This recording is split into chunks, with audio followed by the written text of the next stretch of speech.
We're live. Welcome everyone to our panel today. I just want to start with some quick intros. So just setting the stage a little bit before we get into introductions to the panel here. Last year, millions of workers left their jobs, being referred to as the Great Resignation. And by many polls and stats, Colorado was the fourth leading state in the number of people that actually left their jobs in the past year.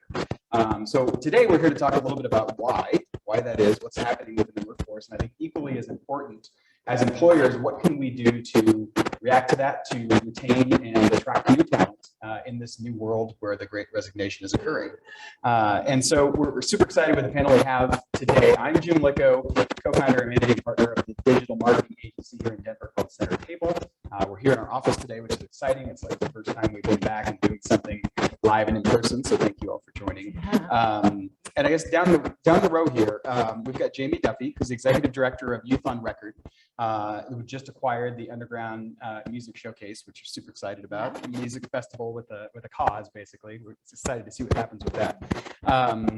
Geri Mitchell-Brown, who's the co-owner, a senior director of employee experience and social impact at Namasté Solar. Thank you for joining. Yeah. And Rhonda Vetrano, who's the managing director, shareholder, and the head of people and culture at Crestone Capital. Thanks for joining, guys. Yeah. I think one of the things I'm really excited about too is we have a really good wide swath of industries that we're talking to today. We've got professional services, we've got financial services, we've got manufacturing at some level, we've got nonprofit world at some level. So you're going to get a wide swath of basically where we're coming from and background and what we're experiencing with our team and what's happening and how we're trying to attract and retain talent. So jumping right in, I want to start really high level and I want to hear from each of you. Where are you right now? What are you experiencing? What does the last 18 months, year looked like? And, kind of what are you experiencing currently? Are there any trends? I'll start with you. Yeah, Jami. thanks for having me. Yeah. What we're experiencing and what we saw over the past 18 months was a deeper call for care from our employees. So, between the pandemic, George Floyd, all of the civil unrest, political uncertainty, the one thing that we really noticed is that the employees that we had were needing more from us in terms of mental wellness support, in terms of flexibility if they weren't doing well, and for us to really have our finger on the pulse of the inner lives of our team was more important than ever. Mm-hmm. We're also starting to see, just folks in the nonprofit sector, there's some real high levels of burnout because during the pandemic in our organization, for example, the majority of our teaching artists were working in the schools. We never stopped, right? So if, we were a mission aligned, human services organization that was serving community. So I don't necessarily know that we were at high levels of burnout. But certainly there was this feeling that we were working when the world was shut down. Mm-hmm. And so we had to really pay attention to what that was doing to the hearts and minds, bodies and spirits of our team. So we actually grew during the pandemic and lost employees too. So we grew in positions, but some people certainly did resign. Yeah, I feel like that's a common theme of growing and yet still having people leaving at the same time. Yeah, and the need is still there. That. Yeah. I also think it's interesting what you said, that I feel like you're working in a vacuum a little bit. I feel like because we were all remote and certain things like you're paying attention to what you're doing, but you don't realize the rest of the world is also sort of working in a vacuum, but it feels like maybe a lot of the burden is on you individually. So yeah. So it was, we're in a new era now, but we certainly haven't let over the pandemic in this 2 years of just, what did we just go through? Yeah. I think really trying to hold some space for our leadership team too, because it was really easy. What I noticed, and I'm sure you all experienced this, but it was easy to critique virtually. Mm-hmm. More than it is in person. It's like how people are on social media, right? It's like really easy to yell at your aunt or your high school friend because of something they post on Facebook. I saw that in the workplace culture. It was really easy to be grumpy at the people you love and work with. Yeah. Because we were just on a screen. And then when we got back in person, folks were like, oh, yeah, we're friends. The It's humanity like, enters the you room see again. humanity. Yeah, absolutely. Jerry, how about you? What have you been seeing in your sector? Namasté Solar a little bit different as far as employee base. Yeah. What have you been experiencing? Yeah, so we, Namasté Solar turns sunshine into electricity for homeowners and commercial property owners along the Front Range of Colorado. And in doing so, about half of our employees are in the field installing solar systems, and about half are in the office. Not only do we install, we also design. So we have a lot of people on computers doing CAD. So very different experiences the last 18 months for those different groups. Yeah. And what Jami was saying there at the end really resonated with me. Like the coming back together after, COVID is really interesting. We are, one of the things that you mentioned is I'm also a co-owner. We're an employee-owned cooperative. We have our co-ownership retreat, 2-day retreat next week, which is the first one, we've had in 2 years. And like the primary thing that I think is the most important is to build connection and empathy, because it is so true. Seeing someone on a screen is just, it's different, create silo, have to take a lot more effort to type a message to somebody than running into them in the kitchen. And that's also, when you're thinking about the Great Resignation, I think that's a key factor, is people's lack of connection and talking to the person you don't normally work with in the kitchen. And we haven't had that. And so it feels easier to leave your role that you've been doing at home without that connective tissue. And that's an important effect that I think it's going to take us a while to get over. Yeah. As employers, as employees. Yeah. Yeah. We even talked about the fact that with working virtually from Zoom for 2 years, you can schedule back-to-back meetings, and now we actually need time for travel. Correct. And I need to use the get restroom. coffee I need to and get talk coffee, to the and I person want to talk to in the somebody and kitchen. answer a question or ask a question. Right. Yeah. Rhonda, Yeah. how about you? What are you guys experiencing? Financial services industry, similar trends? They are echoing a lot of what Jami and Geri said. We actually are not back yet. So we are still working remote. We've asked employees to come back 2 days a week, starting on the 18th. So I'm going to be on the lookout for those things. But for us, same thing. We grew and we lost all over the last 2 years. And what we saw when people resigned, we did have many people resign without a job. Right. And we dug a little bit into that just by talking to them, and some of it was just lifestyle change. I think COVID allowed you to slow down a little bit and think about, what do I want to do? And do I want to do this? And what do I want to do with my time? And I think some people were like, I don't think I want to do this. So I think a lot of it was lifestyle change. We had a couple of people who actually decided to create a public social media presence and attach an income stream to that. So it was a complete career change for them.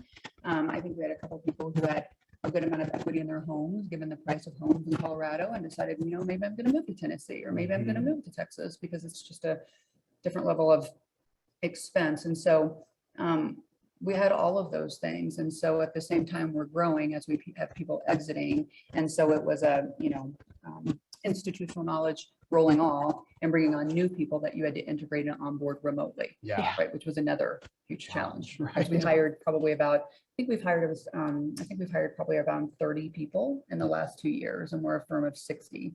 So we've hired a good amount of people and onboarded them remotely. Well, I know one of the things that I'm guessing what a lot of people who are tuning in want to hear about is what are some of the specific perks and that type of thing. And I know each of us and our organizations have all won awards for best places to work. We're on outside magazines, best places to work lists, things like that.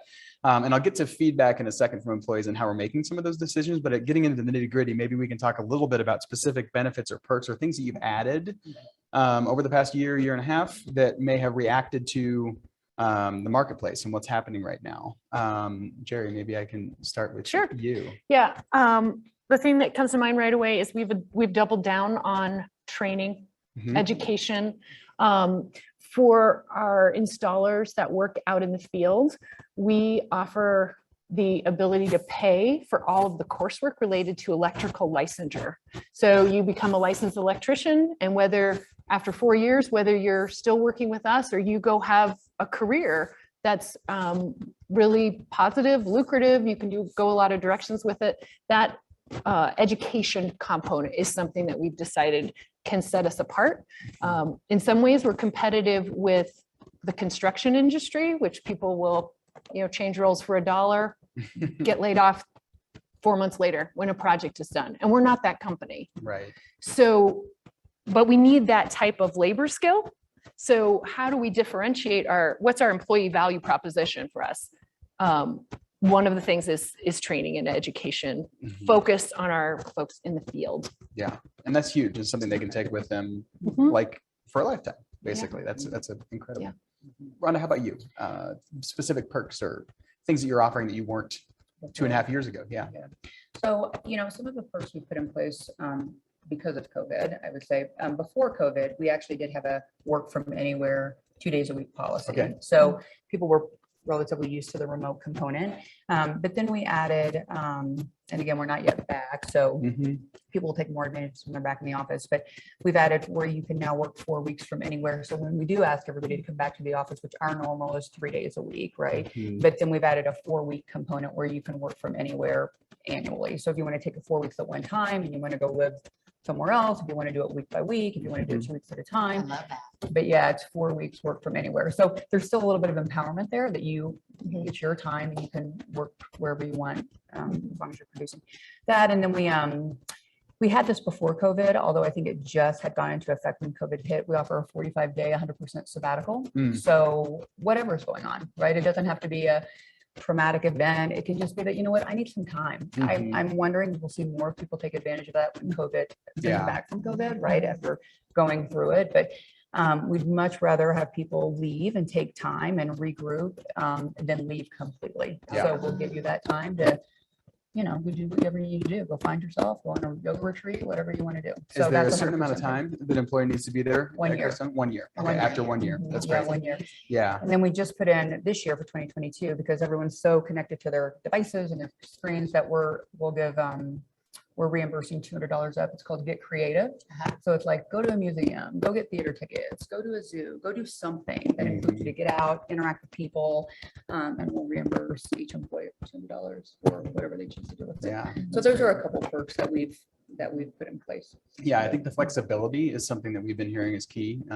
We too have always been sort of a hybrid remote sort of office. It's professional services, so we can kind of work from anywhere. We have team members in Milwaukee, we've got team members in Portland, Oregon, so it works. But since, this has happened, we've gone from a 10-year sabbatical to now offering a 5 and a 15 and a 20 year as well. And we do, one of the things that I really enjoy is we do a thing called Zero Entry Mondays, which is basically no meetings before 11 a.m. So it gets rid of the Sunday scaries a little bit so that people can get into their work day as they need to and not have to, stress over the work week ahead of time. So how about Youth on Record? What have you guys been changing? We're in music and arts and entertainment. So the sort of Get Creative has always been a part of our perks. We get concert tickets and we're constantly sending folks to shows as much as we can. We have a full recording studio. And so the majority of our employees are professional local musicians, so they get to record for free in our space, which is great. But what we really started to add was perks around mental wellness. And so we had already had a $350 inner life stipend, which is, for you to dig deeper into yourself, the soul, whatever that looks like for you. On top of that, we added an additional $650 mental wellness stipend. And the stipulations on that were anything that is supportive in your mental wellness journey. A couple of the ways that have been used, certainly folks have used that for traditional mental wellness support, therapy. Some folks are doing some trauma therapy support with it, which is great. But we had somebody buy a mattress because their sleep was affected and they're young and in their early 20s. And we all know mattresses are expensive, right? And so we all slept on futons until we were probably 20, still using the mattress from when you were 20 right? years Yeah, old exactly. or whatever. If you're in the nonprofit sector, you're moving towards your 40s on those futons. So somebody bought that. Somebody paid to get to clear their parking ticket record. Right, they had a bunch of parking tickets, and they were young, and they were like, "I need to get this. Stressful. It's stressing me out, Right. right?" And so, we added that, and then we found at the mid-year of this year, all of our team gets health insurance and retirement benefit, all of that, including our part-timers. We added that during COVID, part-time health insurance. But in addition, we were seeing that folks, our folks are working with young people who have experienced trauma. And so there's secondary trauma. And we wanted to make sure that we had a resource for our team that was immediate, right? And it's hard to get into your therapist right now. And so we have a culturally responsive, trauma-informed therapist who is on retainer with us, who takes 2 to 3 appointments a week that we pay for. So if somebody immediately went through something, I mean, the kids during COVID, we've seen some real challenges with young people. They're coming back and we're seeing them triggered by a lot, and that's coming out on their teachers. And our folks are musicians and they go teach in the classroom. So they're experiencing all of that. So a lot of ours have been around that because we already had some of the, kind of cool, we're musicians kind of perks.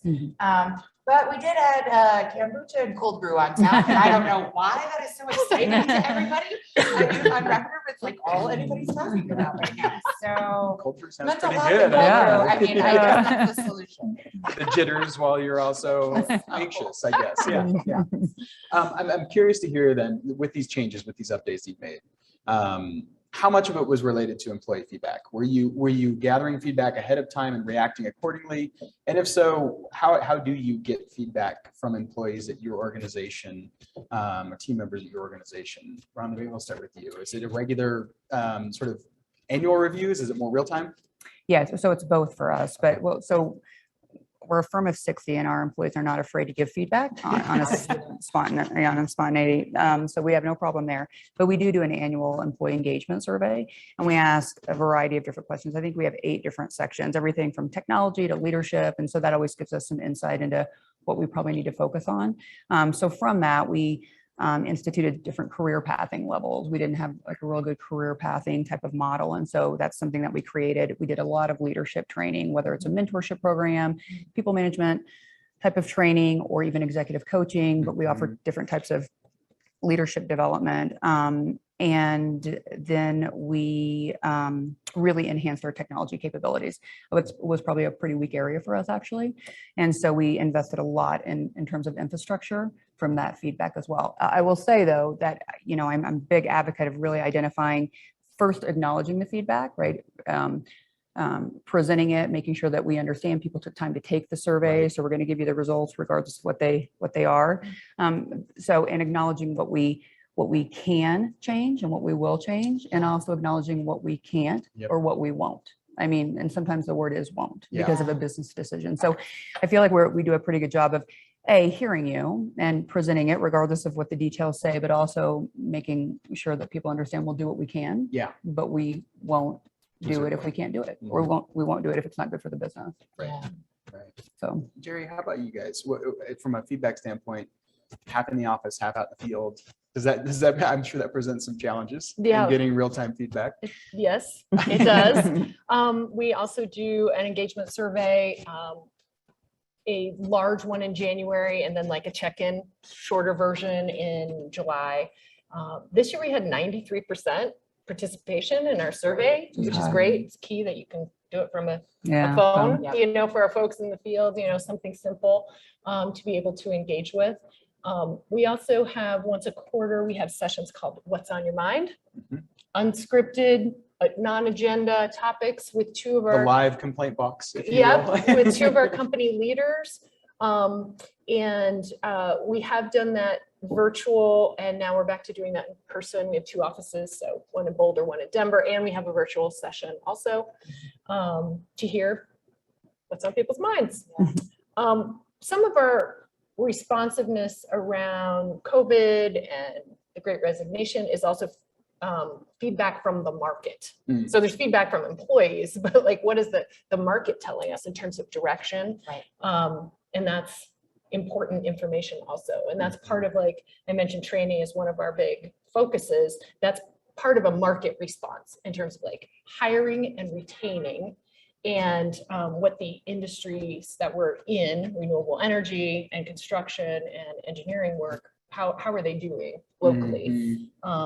And I say locally because another very conscious decision we have made as after effect of COVID is that we will continue to employ people locally, right? Like there's this whole new thing that's come up where it's like, well, if I can work remote from home, then I can move to Indiana. Work for me in Mar. Yeah, and that's part of, it's tough because it's hard to argue with that in a lot of ways when you have somebody who's great in their job and that's all. But part of our commitment to community is hiring locally and employing people locally. So that's been challenging lately, is saying we are going to say goodbye to some folks who decided I'm going to go live in Indiana or wherever they happen to go live, and explain that there's something bigger here. That's something you have to live with a long time. If you start having people in all different Everywhere. states, employees and stuff. Right. Yeah. So that's an interesting just effect of this expectation that we can do. A lot of people can't work from home. There's also inequality there that I'll point out that our folks in the field Exactly. can't work from home, Right. never have been able to. That's right. And so there's some, keeping the ground as level as we can. Yeah, for sure. Yeah, what this is bringing up for me, I mean, we do all of that, right? In person, constant feedback, but what has come up for me during this era is where is the need for sort of change and more coming from? Because I'm sure we all got more requests than we ever did if you're leading something, right? I need this, I want this, I need this, I want this. And respectfully, it has felt like trying to feed hungry ghosts, right? And we're all there, right? Like and I have been really thinking a lot about what this means for folks who are running companies of any size, because it doesn't quite feel like we can meet every and all need. And I've so appreciated your take on this, because if that need is maybe coming from a place of a lack of control, that's what I'm wondering about. This has been a scary era. It's terrifying, and my team is young. So these are folks in their 20s, early 30s. For most of them, it's their first employment. So they don't have a lot to compare it to, but they also have a future that looks really dark. And then we're hit with everything that has been going on, and the majority of our staff are young BIPOC professionals, and so with everything that happened around George Floyd and what's going on, I think we've all had a tendency to try to grab some power and control at the closest source, and I think for the majority of Americans, that's your employer, right? Like I can't change what's going on necessarily in DC or on the global stage, or who's making choices about COVID, but I can maybe get my boss to hear me. And so, I want to be able to be the kind of company where we're receiving feedback, but constant feedback also doesn't allow us to make changes and see if they work. And so, I'm learning from you all and folks in the field about what is the best approach there, because I don't necessarily have the answer, but I have a curiosity about where it's coming from, and what is the best cadence of feedback. If we all had feedback as even a team about what we ate for lunch every day, we'd never eat, right? And so what does that look like to meet everybody's needs? That's so I answered your question with a question. No. That's good. idea. No, that's good, because it's a good transition too. Yeah. Because a sidebar question to that, and something we discussed prior to this session here, is how much feedback is too much feedback, and how far can we go as employers? And we kind of changed the course of our reviews process a little bit, where it was less of an annual review. We do some pulse surveys and things like you mentioned along the way, but we also have referred to them as sort of stay interviews. And it's kind of phrased as if you want to stay, because that is up to you ultimately. Like you don't have to stay. We would love for you to, for the most part, but but then at some level, the tail begins to wag the dog a little bit, and we start to become everything to everybody instead of trying to focus on the culture that we have, that we built. So I'll just throw it out there. I don't need any one person to answer, but is there what's that line, and how do you manage that as far as what we're offering? We've talked a lot about mental health benefits and that type of thing. Obviously, people are struggling, and so they need those things. But like, what's the, how do you determine what that line is for how much you're giving up as far as benefits and time off and those types of things when you're still trying to run a business at some level? Yeah, exactly. I mean, it's hard. We're a mission-based organization, nonprofit, and I think a lot of times in our sector, we are, we're trying to be responsive to our team so that we can keep them on the mission, right? But how much is too much? I mean, My thought around this is we still have to reach our mission no matter what it is. And I think we have to be honest with our employees that part of the reason that we offer robust total compensation packages and benefits is because we want you to keep doing good work here in the company, right? Like, we care about you as a whole person. We absolutely do. But we have to have some sort of offboarding or sunsetting process for you if you're not tied to the mission or you don't want to do the work that we're assigning you to do. Because at the end of the day, even for nonprofits, we're offering this so that we can recruit the best and keep the best, right? And if those benefits aren't doing that, then it's actually, especially for a nonprofit, it's not the best use of funds at all, you know? And so finding that balance is something that we're certainly struggling with a little bit, because again, it's, you know, really wanting to let people know, hey, we're humans and we're taking care of you, and we really do, you know, we do care about you. And we do think, you know, there are some justice questions there. Should everybody be offering paid parental leave? Of course, right? Should we all be offering health insurance? And, you know, so there's some justice oriented benefits, but the other perks, you know, there has to be some reciprocity. And I think if we can explain that to our teams, like, we are asking for something in return. And I think we are really trying to step into that as an organization of saying, yes, we do this because we care about you, but we are asking for something in return, and that's excellence in your job. Yeah. And so we need to be, even in our own company, we are working on being a little bit more upfront about why there's cold brew. Like, it's great. And also, we need you to come to the office. You know, so I don't know. Yeah. What about you? Jerry, you shared that article that was, Yeah. you know, the Great Resignation. Is that going to become the great what was that? Regret. The great regret. Yeah. And you know, a grass is greener concept, right? And so there is an element of that too. What are you guys doing to manage? You give away education. That's a pretty big it's thing. incredible. Yeah. And you don't make them stay with you. Like, No. Are there conscious discussions about, you know, where that line is, or what type of feedback you get and what you implement and what you don't?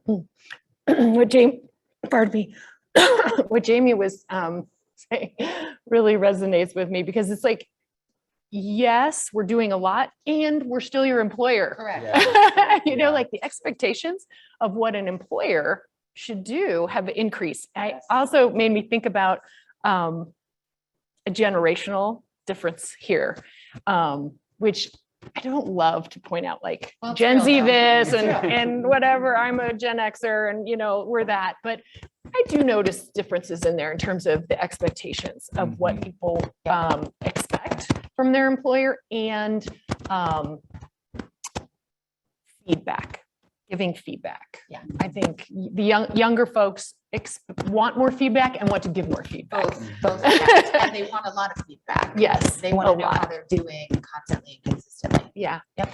So that's what I Yeah, have to no, contribute. that's fair. You know, and Ron, you can answer the question as well, but I also kind of want to throw out there, this is off script a little bit, but maybe people that are watching are employees and wondering, well, what can I do? And what's the best way for me to ask for something? Or question. what's the best way for me to approach management and say, hey, I've been hearing from people, or I think X, Y, and Z. I don't know if you guys have thoughts around that as far as the best way for somebody to provide feedback in a constructive manner that doesn't come across as entitled or come across as asking for too much. Yeah. I think one of a couple of the ways that I talked about that we get feedback are important because it gives a funnel. Like, I don't want constant feedback. I don't want to give constant feedback.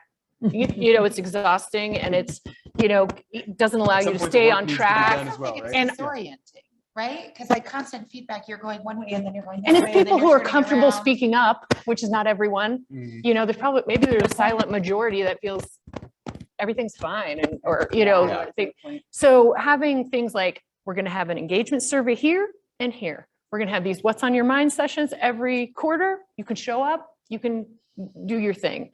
But sometimes there has to be a little bit of like, we can't take it all the time. Yeah.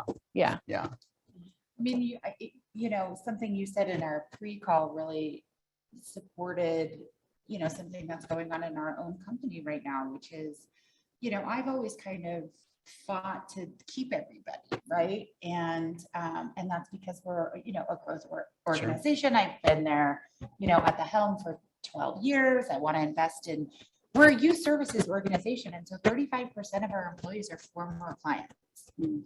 And so for me, there's an attachment there, you know, I mean, I've had some of these folks since they were 17 years old on the team. But you said something that just really spoke to my heart and is helping to sense of an employee that we adore. But it's not always for everybody. It's not always for everybody. And that has been really actually empowering. And I think we need to remind ourselves that, you know, I think a lot of employers, and I'll say, and I want to just say the humans, people who are in the position of leadership, the humans around you who have been working during the pandemic to take care of our teams.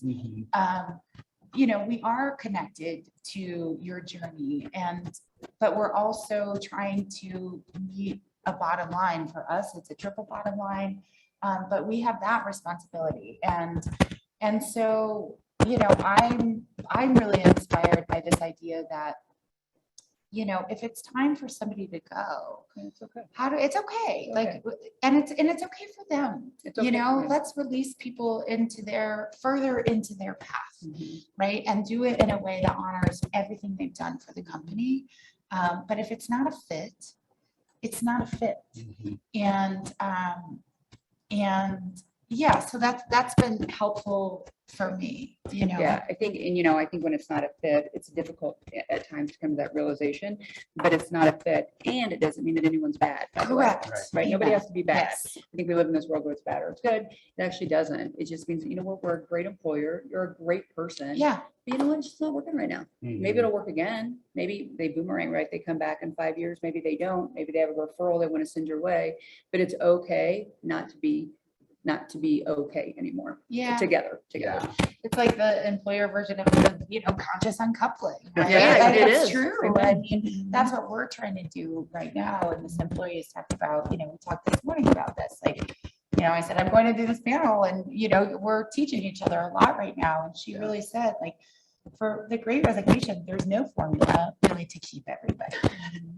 There's no, I even wrote it down. She said, there's no right way to stop this. You know, this is about relationships. This is about connecting to people. And this is about supporting folks who want to stay and supporting folks who want to leave. Like, and just that sort of human connection and knowing we can't be all things to all people. We're just we joke at Youth on Record. I'm like, I'm just a mere mortal. Folks. I'm just a person, you know? So. And really, how do you talk somebody out of going after their passion? Right? It's like, I've done that. Of you going after your passion. Stay here instead of doing what you Exactly. truly want to do. I'm guilty of having done that, Yeah. right? Like not in a manipulative way, but really just in a like, but we're on to something and you're just getting started. And really you know, and they're Passionately. over here going, I know, but it's not, I want to be the main character of my own story.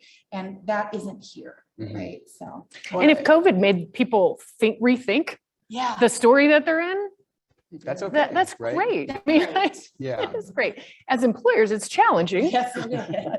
but there Not you go. everybody- Yeah, Well, exactly. and right. that kind of speaks in the peripheral of the brand conversation that we had, and how important brand is when it comes to staying true to yourself as a brand, or staying true to who you are as a company or an organization, and being okay with that. I don't know if anybody wants to speak to that, about how having a true brand can actually impact not only the talent acquisition process, but the retention process as well.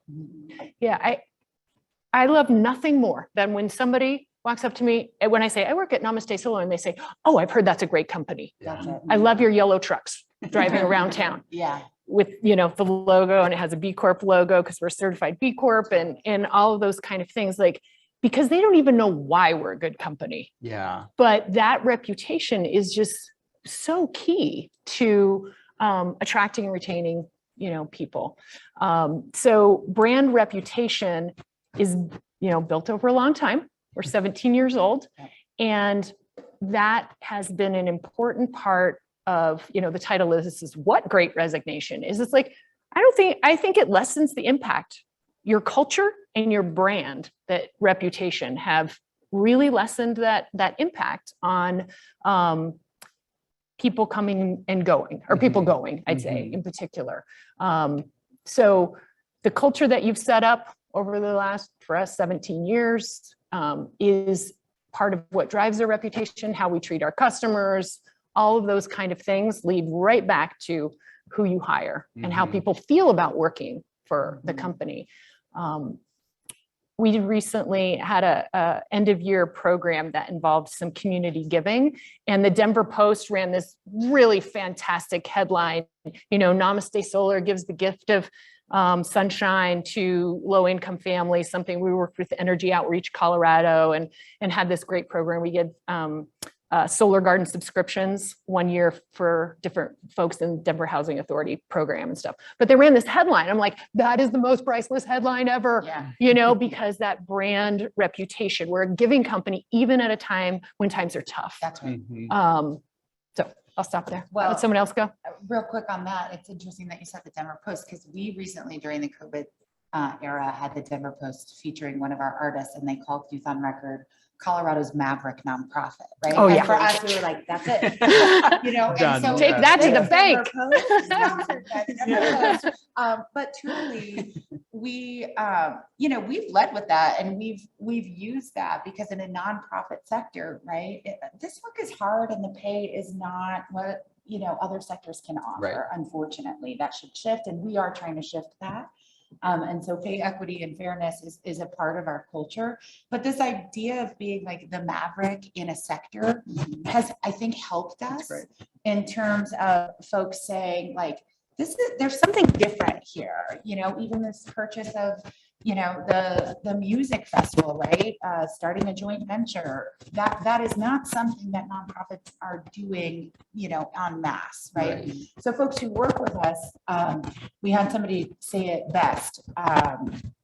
They felt like, working with us, it's like every so often they get a little wrapped present and they're like, just don't open that. And then a year later you get to open it and it's like, and then there's a music festival, right? And they're like, what's the next present? So I think that idea that in our sector, a lot of sectors get to innovate and iterate and do the coolest stuff. Nonprofits are serving community, and so are deeply under-resourced. So innovation, incubation, and pushing the envelope is part of our brand. And I think that's attracting some folks, maybe even from other sectors. We just hired a deputy who is from a corporate sector. It's our first deputy director. She's from the corporate sector and started the African American Film Festival on Martha's Vineyard. And that's the kind of talent we can attract now because we're not business as usual. Yeah. So, What about Crestone? Brand is important, obviously. Big deal. Yeah. For us, I think it's about creating and maintaining a really, really clear, concise brand, which our head of marketing has done a great job for us on that. So from there, we take it to ensuring that the candidate experience is high touch, very high touch, and consistent throughout the process. So we're very, very adamant about interviewing on our 4 core values. So we have 4 core values that we center on. They're on our website. Everybody knows them. Your performance review is based on, or part of the performance review is based on core values. So we interview on those core values throughout the interview process. And I think it gives the candidate insight into how important those behaviors are for the culture. I mean, we'll hire against it, we'll develop against them, and at times we'll determine it's not a fit. Whether you're a candidate or a current employee, it's not a fit due to behaviors. So for us, the brand is just incredibly important, both internally and externally, but it's heavily based on the 4 values that actually the entire firm created. We had committees that actually came up with our core values. So they're bought into because they were created by the employee base. Yeah, interesting. I hadn't really thought about this as we did our planning call, but I also feel like the brand can then lead to decision-making processes about what perks you're providing, right? You talk about being mission-driven, you talk about education, that type of thing. And for us, it's been, we get so much work done collaboratively and that type of thing peer-to-peer. And so we've had a thing where we started implementing pandemic pals, where it was just a way to like go for a walk with somebody, one of your coworkers, a couple times a quarter or something like that. Because that's important to us. We also, education is important to us as well, as far as professional development. We've had sort of a leadership coach available to our team as, throughout the pandemic. And a lot of that comes from our culture. Are decisions on benefits and that type of thing a result of and part of the discussion of your cultures and your brand? Oh yeah, I mean, without a doubt, our you know, Cold brew coffee and artists, right? yeah, cold brew coffee artists, yeah, they gotta be up. I mean, yeah, I mean, we built a recording studio for our young people, but we also, as we were building it, that was already ingrained as part of the perk, right? So it's just aligned with who our employees are. And I will say, this generation, there's so much to say about Gen Z and younger millennials, but I think one thing that is incredible about them is they are, for a group of people who talks about imposter syndrome, they are not imposters. They are the most authentic generation I have ever seen in terms of their vulnerability.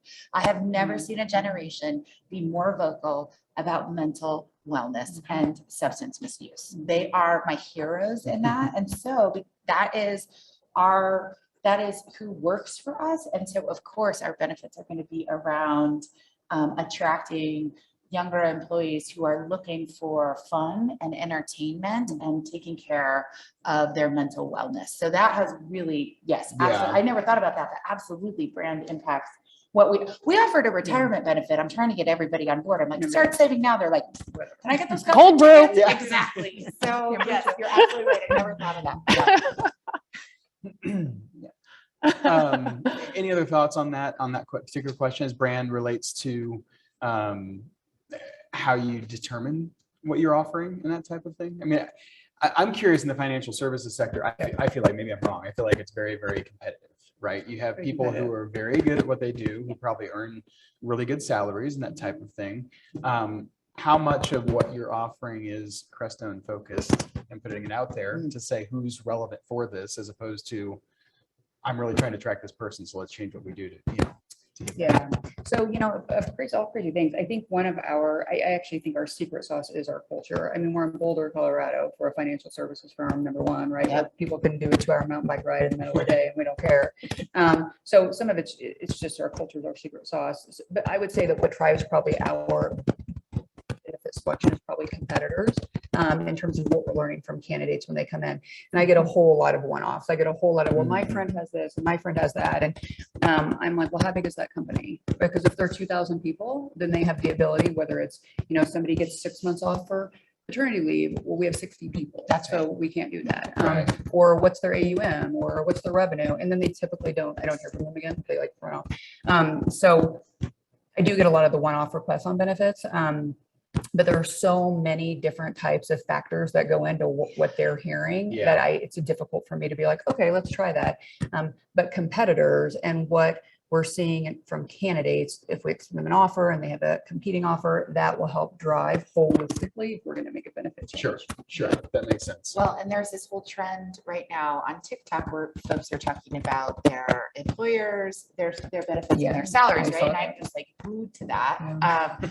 But here's the challenge is you get the context of the offering, but you do not get the context of the company size. And somebody recently came into our company and said, damn, Jami, you are trying to offer Google-like benefits and you are not Google size, right? And but the market, this is what's really challenging. And if there are, young employees listening, that size matters in terms of company and what they're able to offer and time off, all of that, because it is apples to oranges, right? And so when you're working for a smaller company, we're trying to tailor benefits to you, but we can't offer the same things. And so that context, I don't think is actually widely shared. And I don't think that young entry-level employees who are entering the market have quite the context for that. And I think we're doing them a disservice by not addressing it. Because I'm actually seeing a lot of that. They get this, it's like, we're a $3 million a year company. That's right. It's not Google. Yeah, it's not Google. We find it's important to talk to particularly young employees about the benefits of working for our company versus the $20 an hour they can make at Good Times right now. Yeah. Why choose one over the other? Yeah. You can make $20 for us, working for us as an entry-level installer, or you can, make burgers. So if you're just looking at the salary, there's if they're willing to reach out to us. So they're looking at two different, jobs at the same salary and they're willing to reach out to us. Then it's important for us to spend time in that first like phone screen, letting them know what we're about, our social mission, renewable energy, if they're working towards this electrical licensure, paid time off, those kind of things. Like, you're investing in a career and going with us, and you're investing in a job going that direction. That's the distinction right there. And I think that is so important for young people to see is a path forward. What is this going to do for their career, for their long-term vision for themselves, right? As opposed to just being sort of a cog in the wheel. And I get the Great Resignation. 3 more years of experience. What else am I getting? And what else am I getting? And how are they, investing in me as much as we can? You know? Yeah. I'd say also our biggest perk in our company, you can become a co-owner. You can own the business. I mean, so I'm a co-owner. About half of our company owns the business. Everybody has the same investment in terms of purchasing a share of stock. And therefore every co-owner gets in a co-ownership vote. They have the same one person, one vote. Right. If you're an installer on the roof or our CEO. So you get the experience of small to medium business ownership. Some of it, I mean, it's shared. You still have a role to play in your job and all those kind of things. But that's pretty cool thing to happen in your 20s, let's say, at an entry level job. And then maybe they learn a little more about how the business works, so that when you start providing 5-year sabbaticals, you have to go, I have to schedule that. Right. We talk about, we talked about our new PTO plan among all of our co-owners. Like, well, here's the pros and cons of tenure-based PTO versus something else. And we ended up voting on it as a group of co-owners. So you might be, early in your career and influencing that decision-making and understanding all the parts that go into it. I think all the elements, instead of just playing your role. You're playing your role, which is very important, plus Like an entrepreneurship. wearing your ownership hat.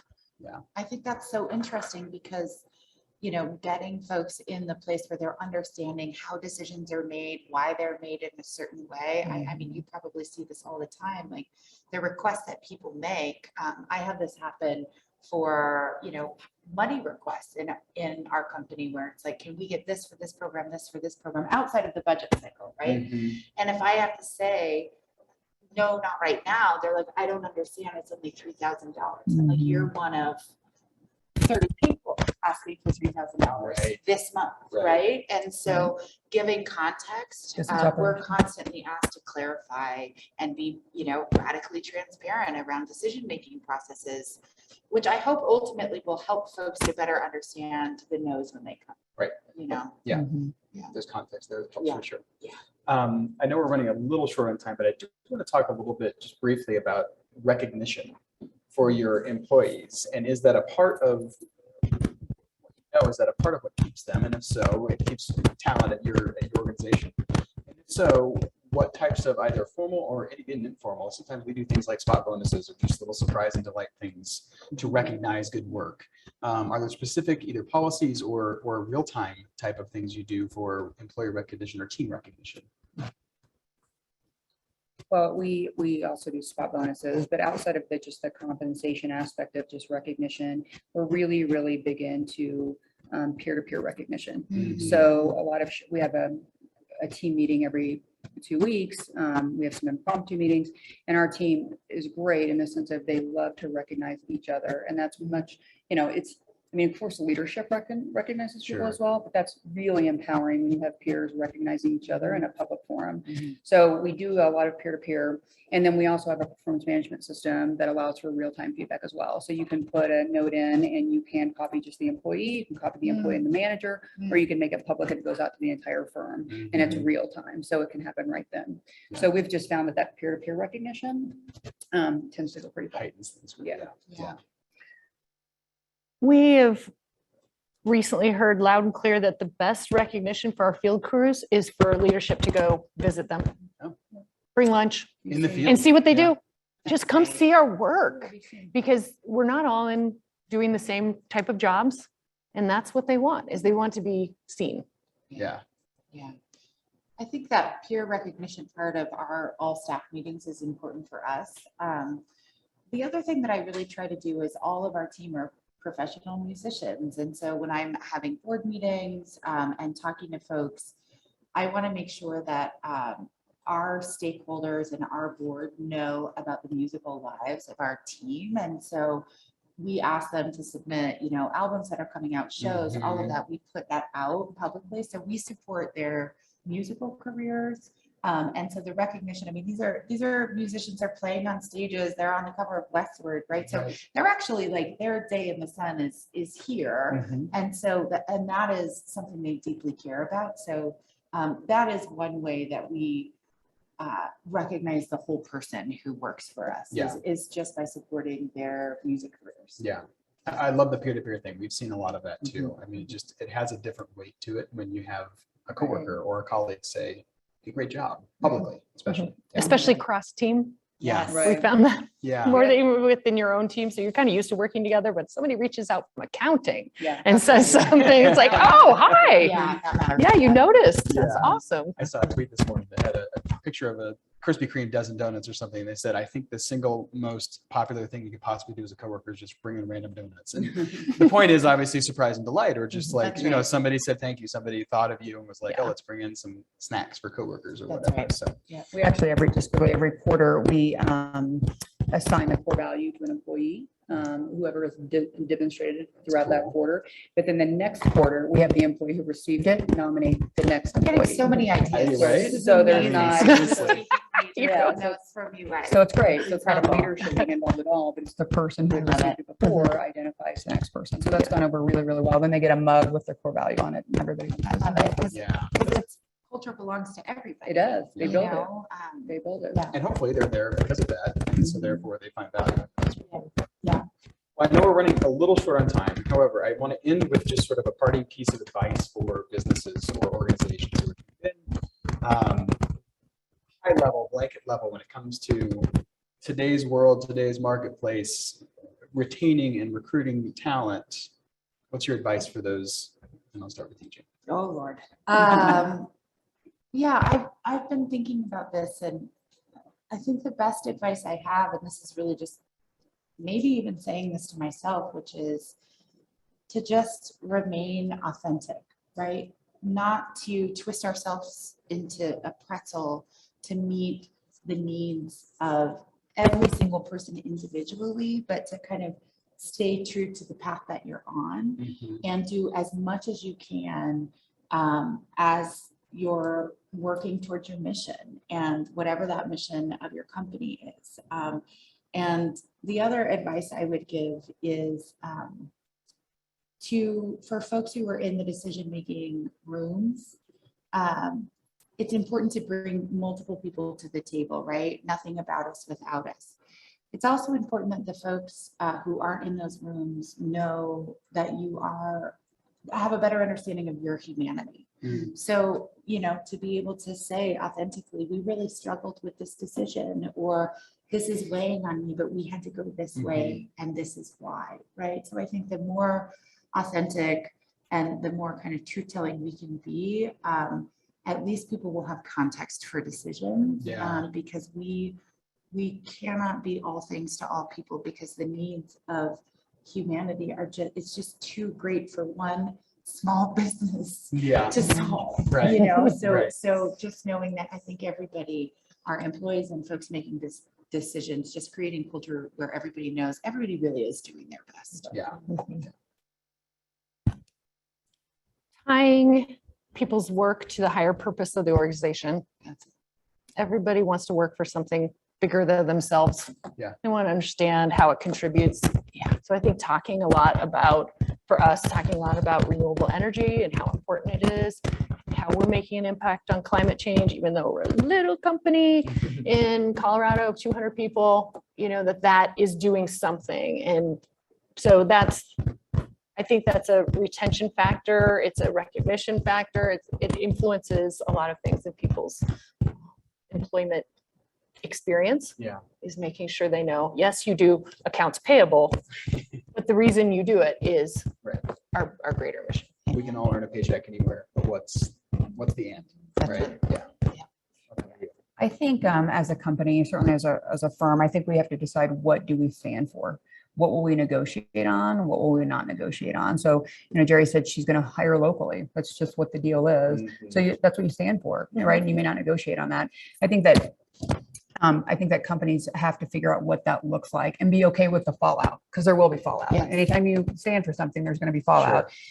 For us, half of our firm is new over the past 2 years. And I think when we get back to the office, I think there will be a redefinition of culture. I think it's going to be different, and it has to be okay. And we have to accept that it's going to be a redefinition, but there still have to be things that we won't negotiate on. I suspect our values will guide us on that. They shouldn't change based on external conditions per se. But I think understanding what's important to you and not negotiating on it and being okay with what happens is pretty key. Yeah, I love it. One of the things we always talk about around here is clear as kind, first of all, of being, like you were saying, being transparent, but for a reason, and letting people know these decisions aren't easy. Here's why we're making decisions. The other thing that stuck out to me is my colleague Amy Moynihan, who heads up our CSR practice here at Ground Floor Media and CenterTable, shared a Changemakers podcast with Levi Strauss, and one of the quotes was, "Choose the harder right than the easier wrong." And I feel like that's kind of the beacon for, as employers, like, okay, I'm gonna do right regardless, and I'll be able to sleep at night. That's right. And whatever happens from that, at least I know that I did the right instead of the wrong. So, well, I want to say thank you. Thank you for your time. Thank you for your expertise. Thank you for sharing ideas that I'm going to take back to our team and say, hey, we should talk about this. I do want to thank Be Civic and the Denver Metro Chamber Leadership Foundation. To learn more about Be Civic, you can go to becivic.org. You can go to denverleadership.org. You'll learn about the Leadership Foundation's programs. And then, of course, I want to thank our GFM CenterTable team. They hooked up all of our audio-visual equipment. Caleb Murray, our graphics team for putting together graphics and all this. So thank you guys. And thank you all for joining. I hope you learned some things and maybe have some things to take back to your own office. Thanks. Have a great day. Thank you.